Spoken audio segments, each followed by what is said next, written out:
Okay, so the next step is taking a piece of transfer paper and tracing around your drawing.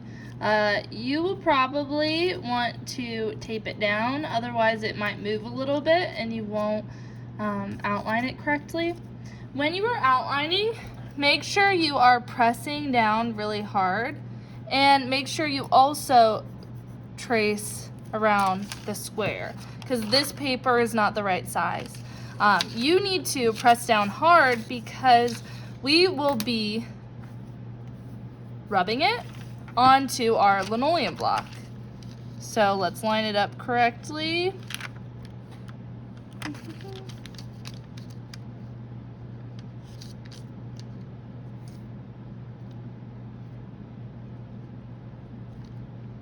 All right, once it's lined up correctly, you are going to hold it down tight with the hand that you don't write with, and the hand that you do write with, you're going to rub. I like to mainly use my thumb.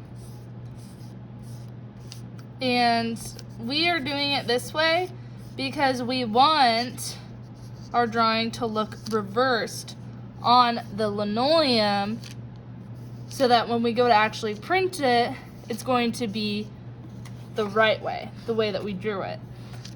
So especially if you have words, we're doing it this way. That way when we go to stamp, it will actually say the word correctly. All right, so I'm just checking. I'm pressing pretty hard because I really want everything to show up. I don't want to have to redraw it all. Okay, and it looks great. So now I'm going to take a thick Sharpie and go over all my lines. I need to have a piece of scrap paper next to me because Sharpie and linoleum don't always work so well together. So I am going to press the Sharpie, press down as light as possible. And I'm going to do these little brush strokes like this almost with the marker. That way it takes a shorter amount of time, or a longer amount of time, until the Sharpie stops working. Again, when it stops working, that's just because it has some pieces of linoleum on it. So you just need to clean it off onto a sheet of paper.